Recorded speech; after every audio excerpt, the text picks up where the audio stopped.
Pinipilit bumangon ang ilang mga residente sa Tondo, Maynila matapos masunog ang kanilang bahay noong nakaraang linggo. Ang iba sa kanila nangangalakal pa ng mga bagay mula sa kanilang nasunog na bahay. At para bigyan ng mukha ang balita, Mobile Journal, Ivan Tarinque.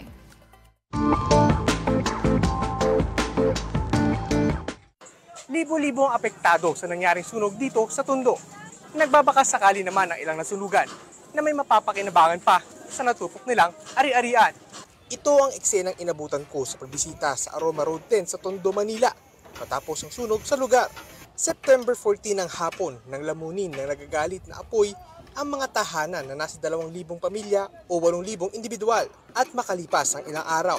Matyaga silang naghahalukay sa patong-patong na mga debris sa pagbabakas sakaling may mapapakinabangan pa mula sa mga natupok nilang bahay. Kabilang sa nasunugan sila Romel Baluya. Ang masaklap, nangyari ang sakuna kung kailan kakapanganak pa lang ng kanyang asawa.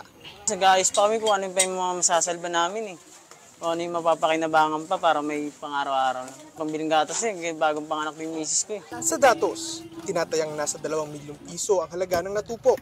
Pero sa kabila ng masaklap na dinanas, ang mga residente hindi nawawala ng pag-asa. Pasalamat ako, ligtas kami lahat. Wala namang nano. Yung nga lang, wala kami nasalbang gamit kahit isa. Oo, ganun talaga eh. Pag di ka manong, nganga ka. Lahat naman kami rito eh. Sa kabilaan ng sakuna, umaasa ang mga biktima na muli rin silang makakabangon sa kinakaharap na trahedya. Mobile Journal, Ivan Tarinque po, hatid ang muka ng balita.